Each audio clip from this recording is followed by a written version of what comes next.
ಯಾವಾಗಲೂ ಅಷ್ಟೇ ಗುರಿ ಇರಬೇಕು. ಮೊದಲು ನಮ್ಮ ತಾಯಂದಿರಿಗೆ ಓದಿಸ್ತಾನೆ ಇರಲಿಲ್ಲ. ನನಗೀಗ 50 ವರ್ಷ. ಎಷ್ಟು? 50 ವರ್ಷ. ನಮ್ಮ ತಾಯಿಗೆ 70 ವರ್ಷ. ನಮ್ಮ ತಾಯಿಗೆ ವಿದ್ಯಾಭ್ಯಾಸ ಇಲ್ಲ. ಅವತ್ತಿನ ಕಾಲಕ್ಕೆ ವಿದ್ಯಾಭ್ಯಾಸನೇ ಇಲ್ಲ. ಹೆಣ್ಮಕ್ಳು ಹುಟ್ಟೋದು, ಮದುವೆ ಮಾಡಿಕೊಂಡು ಇನ್ನೊಬ್ಬರ ಮನೆಗೆ ಹೋಗಿ ಅವ್ರ ಮನೆ ಬೆಳಗೋದು ಅಂತ ಅಲ್ವಾ? ಮನೆ ಬೆಳಗೋದು ಅಂತಂದ್ರೆ ಏನು? ಅವ್ರ ಮನೆಗೆ ಹೋಗೋದು, ಅವ್ರ ಮನೆಗೆಲ್ಲ ಕೆಲಸ ಮಾಡೋದು, ಮಕ್ಕಳು ಇರೋದು, ಅವ್ರನ್ನೆಲ್ಲ ನೋಡ್ಕೊಳ್ಳೋದು, ಅವ್ರು ಹೊಡೆದ್ರು ಹೊಡೆಸ್ಕೊಳ್ಳೋದು, ಅವ್ರಂದ್ರೆ ಅನ್ಸ್ಕೊಳ್ಳೋದು, ಕಡೆಯವರೆಗೂ ಅಡ್ಜಸ್ಟ್ಮೆಂಟ್ ಮಾಡಿಕೊಂಡು ಅವ್ರು ಹೇಳ್ದಂಗೆ ಕೇಳ್ಕೊಂಡು ಕಡೆಗೆ ಉಸಿರು ಬಿಡೋದು. ಹೌದಾ ಇಲ್ವಾ? ನೀವು ಮಾತಾಡಬೇಕು ಜೋರಾಗಿ. ಹೌದಾ ಇಲ್ವಾ? ನಮ್ಗೆ ನಾನು ಓದಬೇಕಾದ್ರೂ ಅಷ್ಟೇ ನಮ್ಮೂರಲ್ಲಿ ಓದಿಸ್ತಾ ಇರಲಿಲ್ಲ. ನಮ್ಮೂರಿನಲ್ಲಿ ಅವತ್ತೇನೆ ಋತುಮತಿ ಆದ್ರೆ, ಮುಟ್ಟಾದ್ರೆ ಹೆಣ್ಣುಮಗಳು ಒಂದ್ 2-3 ವರ್ಷ ಸ್ಕೂಲಿಗೆ ಕಳಿಸ್ತಿದ್ರು. ಒಂದು 10ನೇ ಕ್ಲಾಸು PUC ಮಟ್ಟಕ್ಕಷ್ಟೇ. ಅಷ್ಟರಲ್ಲಿ ಗಂಡು ನೋಡಿ ಮದುವೆ ಮಾಡ್ಬಿಡೋರು. ಅಂದ್ರೆ ಏನು? ಹೆಣ್ಣು ಹುಟ್ಟಿದಾಳೆ ಅಂದ್ರೆ ಋಣ ಕಳ್ಕೋಬೇಕು, ತಲೆ ಮೇಲಿರೋ ಭಾರ ಕಳ್ಕೋಬೇಕು, ಈ ತರ. ನಮ್ಮ ತಂದೆ ಇಡೀ ಊರಿನಲ್ಲಿ ನಾನೇ ಓದಿದ್ದು ಮೊದಲನೇ ಹೆಣ್ಮಗಳು. ನಮ್ಮೂರಿಗೆ ಮೊದಲನೇ ಡಾಕ್ಟ್ರು ನಾನು.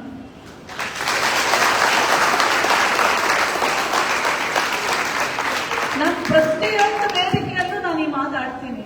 ಯಾಕೆ ಅಂದ್ರೆ ನಮ್ಮೂರಿನಲ್ಲಿ ಒಂದು ಅಪ್ಲಿಕೇಶನ್ ತುಂಬಕ್ಕೂ ಯಾರಿಗೂ ಬರ್ತಾ ಇರಲಿಲ್ಲ.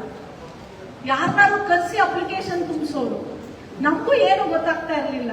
ನಾವು ಓದಿದ್ದು ಸ್ಕೂಲು ಇಂಗ್ಲಿಷ್ ಮೀಡಿಯಂ ಆದ್ರೂ ಎಲ್ಲ ಕನ್ನಡ ಮಾತಾಡೋದು. ಪುಸ್ತಕದಲ್ಲಿ ಒಂದು 3-4 ಸಬ್ಜೆಕ್ಟ್ ಇಂಗ್ಲಿಷ್ ಇರ್ತಿತ್ತು. ಹೊತ್ತು ಕೆಲವೊಂದು ಅರ್ಥನೇ ಆಗ್ತಿರ್ಲಿಲ್ಲ ನನಗೆ. ಸರಿಯಾಗಿ ಇಂಗ್ಲಿಷ್ ಬರ್ತಾ ಇರಲಿಲ್ಲ.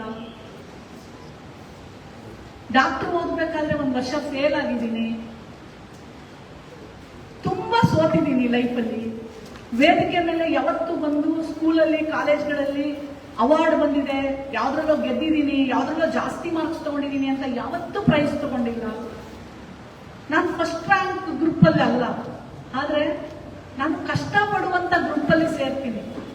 ನಾನು ಈ ಸಲ ಸಬ್ಜೆಕ್ಟಲ್ಲಿ ಫೇಲ್ ಆದ್ರೆ ಮನೇಲಿ ಕುತ್ಕೊಂಡು 100 ಸಲ ಬರೀತಾ ಇದ್ದೆ. ನಾನು ಫೇಲ್ ಆಗಿದ್ದೀನಿ, ನಾನು ಇದನ್ನ ಪ್ರಾಕ್ಟೀಸ್ ಮಾಡಬೇಕು, ನಾನು ಪಾಸ್ ಆಗಬೇಕು ಅಂತ. ನೀವು ನಂಬೋದಿಲ್ಲ, ನಾನು ಡಾಕ್ಟರ್ ಡಿಗ್ರಿ ಮುಗಿಸಿದ ತಕ್ಷಣ ಮಾಸ್ಟರ್ಸ್ ಹೋಗ್ಬೇಕಾದ್ರೆ ನಾನು ಇಡೀ ಬ್ಯಾಚ್ ಅಲ್ಲಿ ಫಸ್ಟ್ ಮಾಸ್ಟರ್ಸ್ ಡಿಗ್ರಿನ ತಗೊಂಡವಳು. ಅಂದ್ರೆ ನಾನು ಎಷ್ಟೇ ಸೋತ್ರೂ ಪರವಾಗಿಲ್ಲ, ಎಷ್ಟೇ ನನಗೆ ಕಷ್ಟ ಆದ್ರೂ ಪರವಾಗಿಲ್ಲ, ಕಲಿಯೋದನ್ನ ಬಿಟ್ಟಿಲ್ಲ. ಕಷ್ಟಪಟ್ಟಾಗ ಮಾತ್ರನೇ ನೀವೇನಾದ್ರೂ ಸಾಧನೆ ಮಾಡಕ್ ಸಾಧ್ಯ. ಇಲ್ಲಿ ನಮ್ಮ ಮಕ್ಕಳು ಹೇಳಿದ್ರು ನಾನು IAS ಮಾಡಬೇಕು ಅಂತ. ನಿಮ್ಮೆಲ್ರಿಗೂ ಹೇಳ್ತೀನಿ, ನೀವು IAS ಮಾಡಬೇಕು ಅಂತಂದ್ರೆ ಪ್ರತಿದಿನ ಪೇಪರ್ಗಳು ಓದಬೇಕು. ನಿಮ್ಮ ಮನೇಲಿ ಪೇಪರ್ ತರಿಸಲ್ಲ, ಓಕೆ, ನಿಮ್ ಲೈಬ್ರರಿಯಲ್ಲಿ ಎಲ್ಲ ಪೇಪರ್ ಇರುತ್ತೆ. ಎಷ್ಟು ಜನ ಪೇಪರ್ ಓದ್ತೀರಾ? ಎಷ್ಟು ಜನ ಪೇಪರ್ ಓದ್ತೀರಾ? ಲೈಬ್ರರಿಗೆ ಹೋಗಿ. ಬೇರೆಯವ್ರು ಯಾರು ಪೇಪರ್ ಓದಲ್ವಾ? ಓಕೆ, ಎಷ್ಟು ಜನ ರೀಲ್ಸ್ ನೋಡ್ತೀರಾ?